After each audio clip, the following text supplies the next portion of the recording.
Olá, vamos fazer mais uma entrevista com os candidatos à Prefeitura de Porto Alegre. O nosso convidado desta vez é Júlio Flores, do PSTU. Tudo bem, Júlio? Tudo bem contigo, Juremir? Grande satisfação aí ter sido convidado por ti, né, para participar dessa tua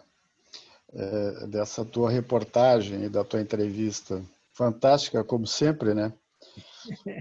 Júlio, para ti, campanha não é novidade. Quantas vezes tu já concorreste?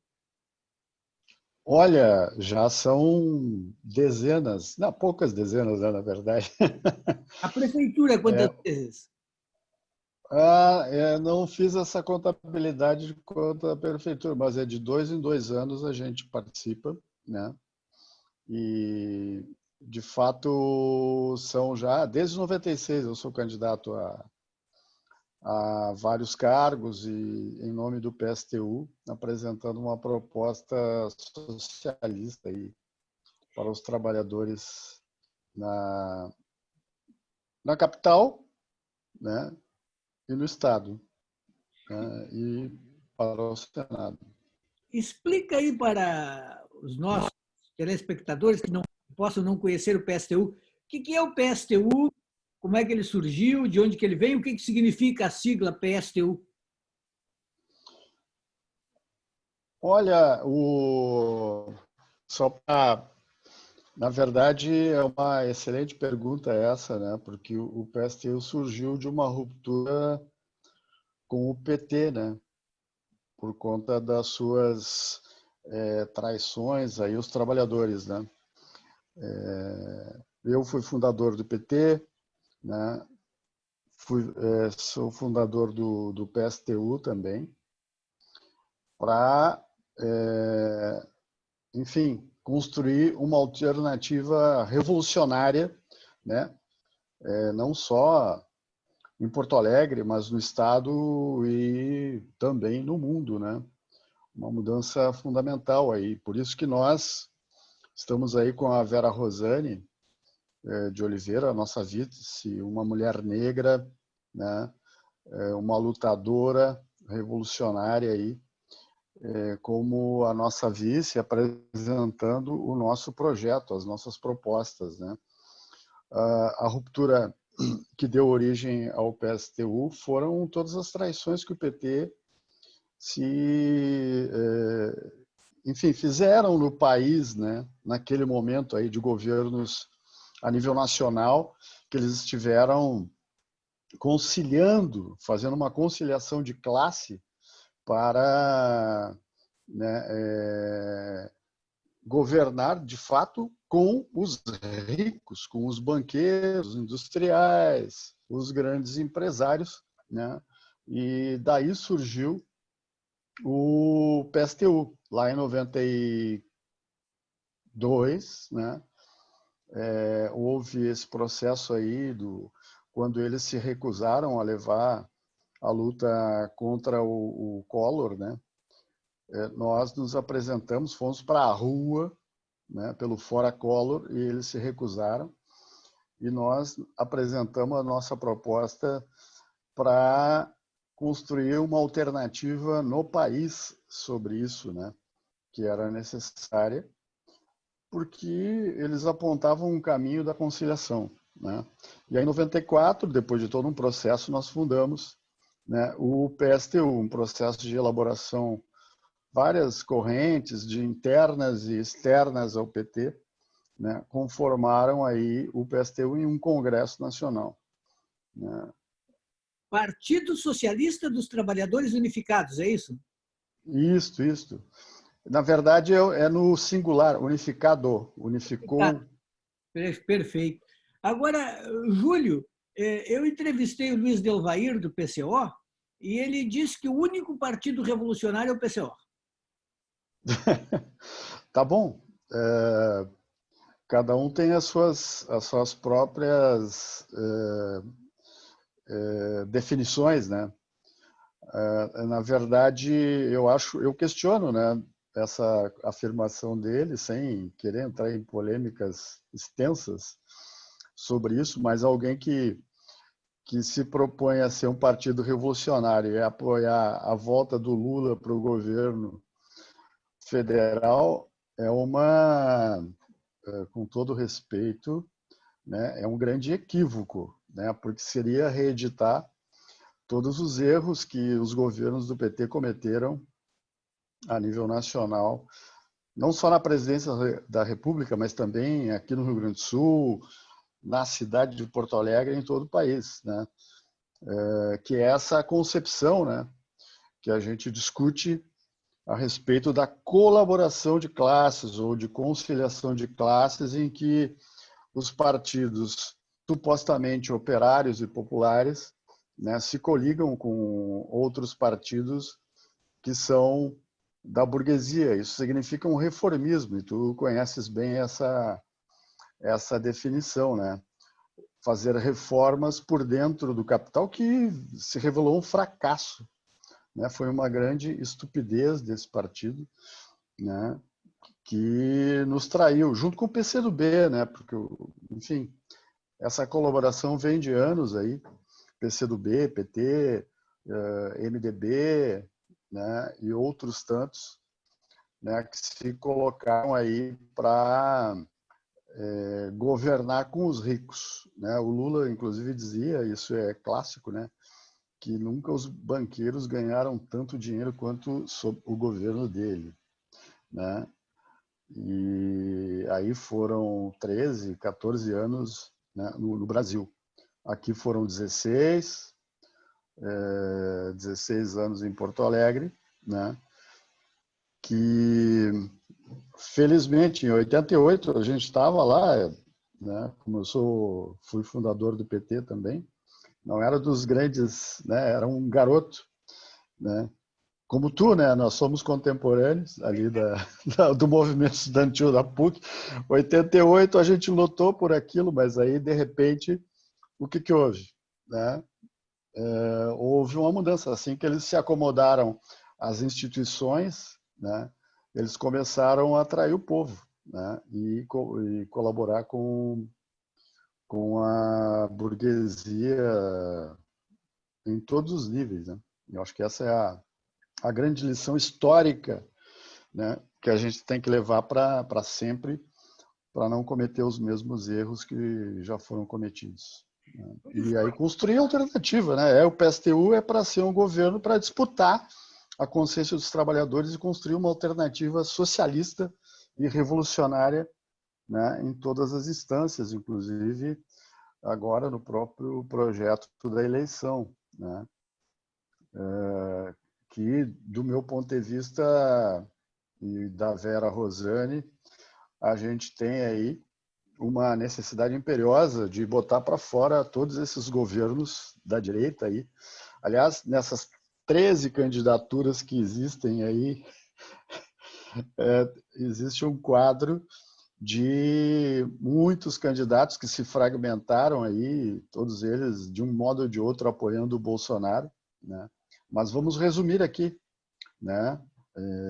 Leite, Marquesan, né, que precisam ser colocados para fora, porque eles são, na verdade, sócios, né, de uma grande tragédia, né, para implementar aí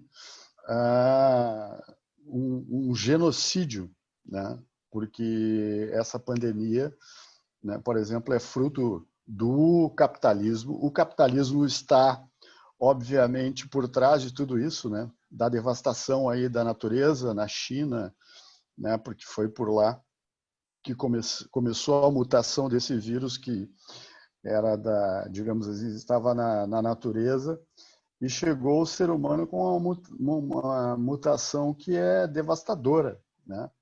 E aí são milhares de mortos no Brasil, né? Milhares, né?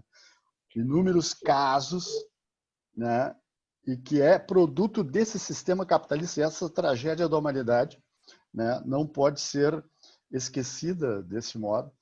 Então, eu acho que ainda nós estamos no meio dessa pandemia e nós precisamos ter respostas para isso, e a saída para mim, para nós do PSTU, é justamente a colocar para fora o Bolsonaro, o Mourão, o Leite, o Marquesan, através da mobilização popular, né? Que eu acho que essa é a grande saída para o momento, né? Júlio, me diz o seguinte, em relação à prefeitura, como é que se realizaria esse governo socialista?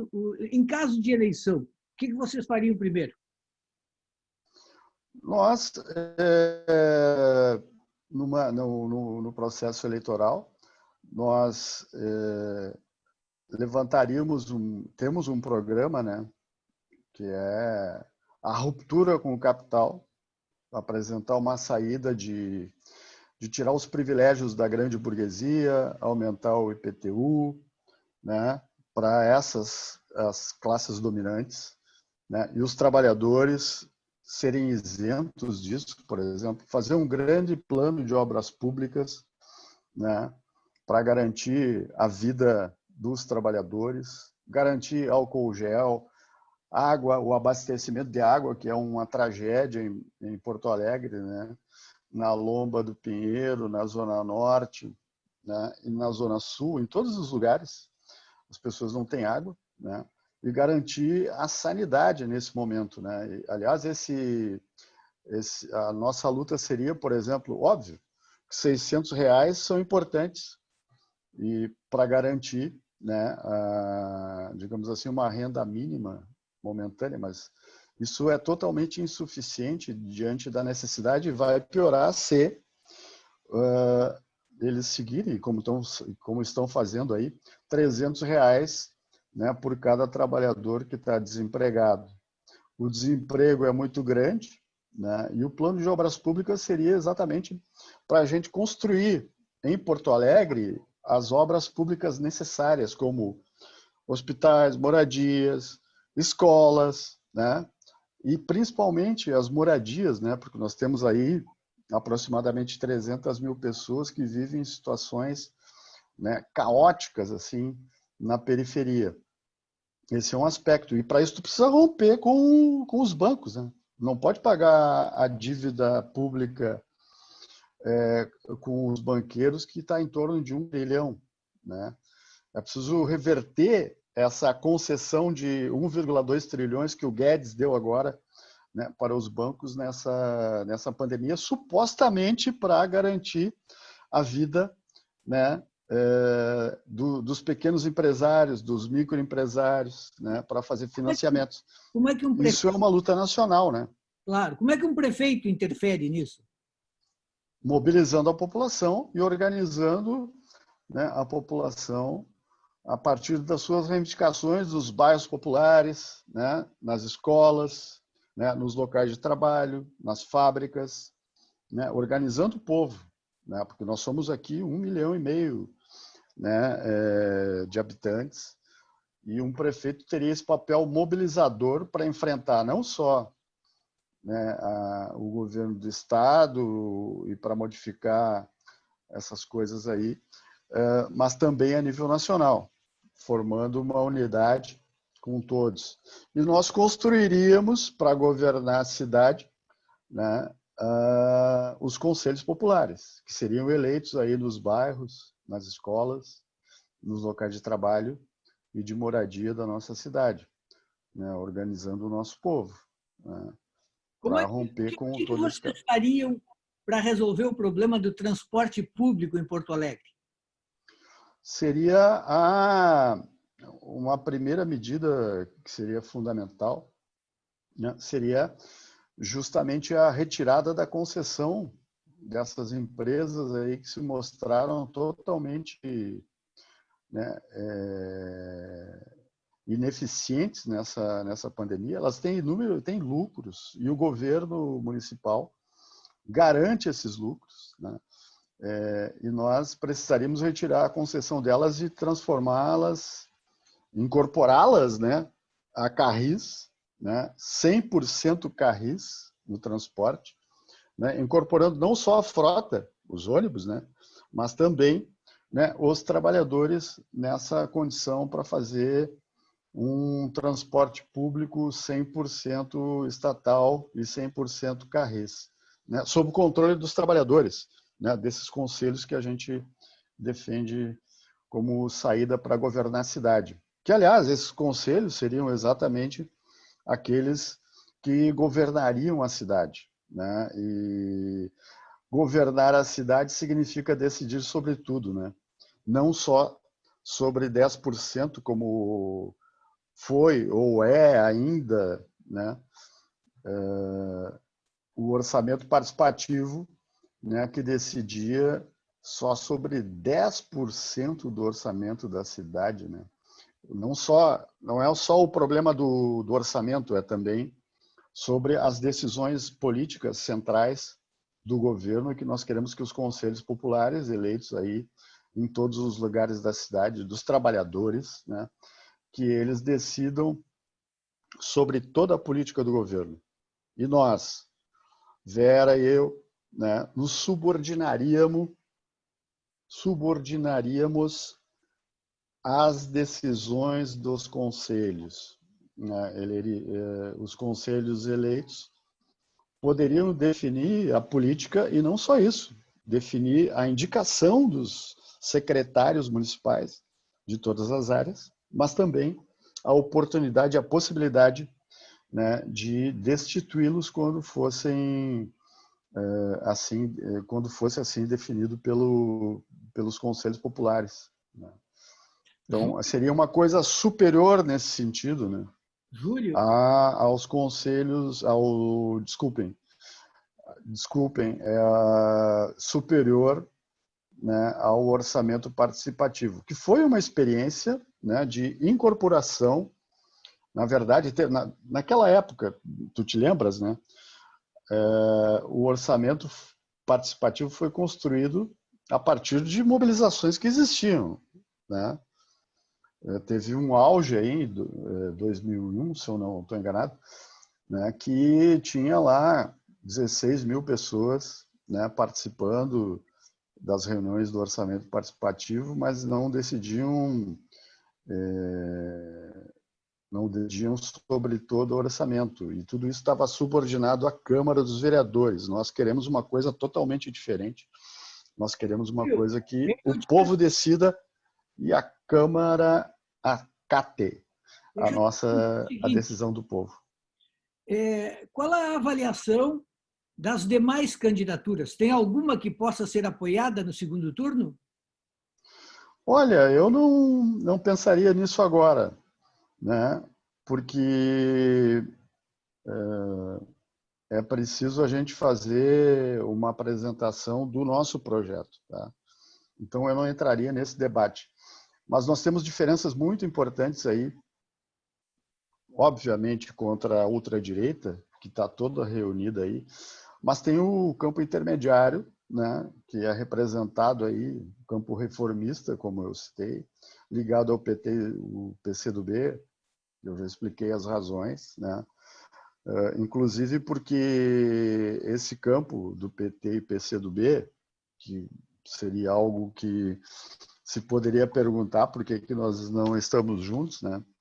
Mas é porque eles fizeram reformas aí, o Flávio Dino, no Ceará, né? Esqueci o nome do governador lá, mas o PT e o PCdoB têm feito aí nesses governos reformas administrativas, né, muito similares ao governo Eduardo Leite ou Bolsonaro, né, E o que PSOL?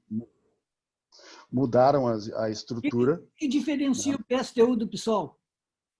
O que diferencia o PSTU do PSOL é a mesma coisa, porque de fato, o PSOL não se propõe a romper com o capitalismo, né? Eles fazem propostas dentro do sistema. Por exemplo, né, eles não se propõem a lutar pelo não pagamento da dívida com os bancos, por exemplo. Seria fundamental a gente ter esse elemento programático, só para citar um, né? E eles estão aliados aí em várias coligações a nível nacional com, né, o PT e PCdoB, com a Frente Popular em geral, né? Com essa Frente Popular. E aqui... Vocês entendem que governadores como Flávio Dino, do Maranhão, Camilo Santana, será? Deveriam trabalhar para não pagar a dívida dos bancos, com os Com bancos. certeza. Isso seria um elemento central. Inclusive, não sei se tu lembras, o Boulos, né, quando candidato a presidente, nunca defendeu o não pagamento da dívida, né, com os bancos.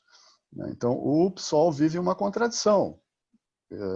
Nós reconhecemos aí que tanto no PT, na sua base, como no PSOL, na sua base, né, e algumas correntes têm, né, uma visão um pouco mais parecida com a nossa, mas isso é totalmente insuficiente, porque o partido como um todo, né, tem uma visão reformista, né, e não se propõe a apresentar, por exemplo, né, os conselhos populares como uma saída para governar a cidade, né.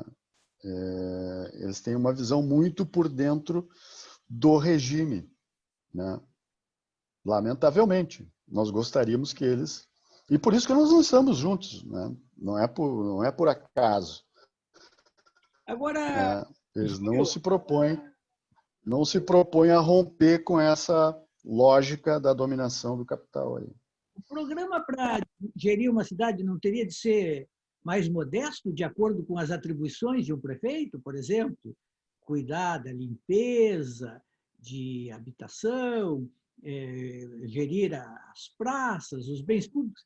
Tem como ter uma dimensão mais assim gigantesca? Isso não é mais da escala nacional? É que não tem como resolver as coisas municipais sem mexer com as coisas estaduais e nacionais, né? Então, na nossa visão, é preciso a gente ter, né, uma defesa aí dos interesses locais dos trabalhadores, porque os recursos de uma cidade, né, são limitados do ponto de vista, né.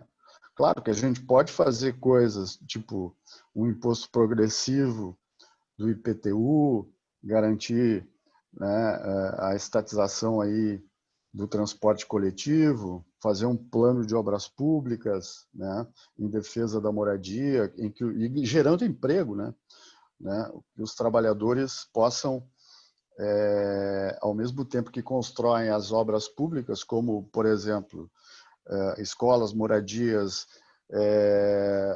a despoluição do Guaíba e do dilúvio, né, garantir um emprego, né, e ao mesmo tempo construir a sua própria casa, né, em condições dignas, né. Mas para isso a gente vai precisar recursos que não estão, não, ao alcance apenas, né, dos recursos municipais, de todos os impostos. A gente sabe aí que o governo municipal, né, em pelo menos 300 milhões, né, ele diz que há um déficit, né, mas na verdade nós temos um superávit, né, na capital que a gente poderia utilizar nessas questões, para garantir saúde, garantir educação, né? E nesse momento, inclusive, é um crime aí de todos os governos, em todas as esferas, que é o retorno às aulas presenciais, né? É importante falar disso aqui, que esses governos, né, podem levar uma nova onda de contaminações em Porto Alegre e no Rio Grande do Sul, porque ao redor de 380 mil pessoas, se levado a cabo, e aí precisamos denunciar o governo do estado e do município, fizeram um acordo aí para o retorno das aulas agora no mês de outubro, a partir de segunda-feira, né, em que eles não estão levando em consideração, né, o que está acontecendo no mundo inteiro. No mundo inteiro aí, na Ásia, Europa, e em Manaus, né? Em Manaus há uma nova possibilidade aí de uma nova onda de contaminações, né, e que poderá nos levar a uma situação insustentável daqui a poucos meses. Então, é um profundo equívoco e nós queremos aqui defender, do ponto de vista da educação, né, essa mudança né, nesse plano. Tem que barrar isso aí, não pode acontecer, né, porque quem será mais prejudicado são justamente os trabalhadores, os nossos filhos, né, os filhos do nosso povo que na periferia, né, que não tem muitas vezes a condição de uma sobrevivência digna, né? Moram em pequenas habitações, né? E que convivem aí com muitas vezes, mais de 5 pessoas, né? Em condições precaríssimas de infraestrutura na nossa cidade. Então, são os nossos alunos, né, do município, são os nossos alunos dos professores estaduais, né, serão os professores, os pais, né. No estado tem mais de 500 mil idosos aí que serão contaminados e poderão estar expostos uma vez mais, né. No Rio Grande do Sul, é algo como 4 milhões de pessoas, né, que estarão. Então, isso é um crime, né? É um escândalo isso que esses governos estão fazendo, né? Apenas para satisfazer a necessidade das instituições privadas, né? Das escolas privadas, das universidades privadas, que são aqueles, e como outros, né? Como fez aqui o Marquesan, indústria, comércio, construção civil, que retomou antecipadamente, né, irresponsavelmente, né, as atividades, só para satisfazer o lucro dessas grandes empresas aí. Júlio, uma avaliação objetiva da gestão Marquesan, como foi? Desastrosa, né, do ponto de vista, para resumir, né, porque retirou direitos dos servidores públicos, retirou direitos da população, né? Tem um projeto de privatização da saúde através das terceirizações, né? A demissão no IMESF, né? 1.291 pessoas, para citar um número preciso, né? Inaceitável. Nós precisamos de uma empresa pública ali, incorporar todos esses trabalhadores numa empresa pública de controle da saúde, seria muito importante.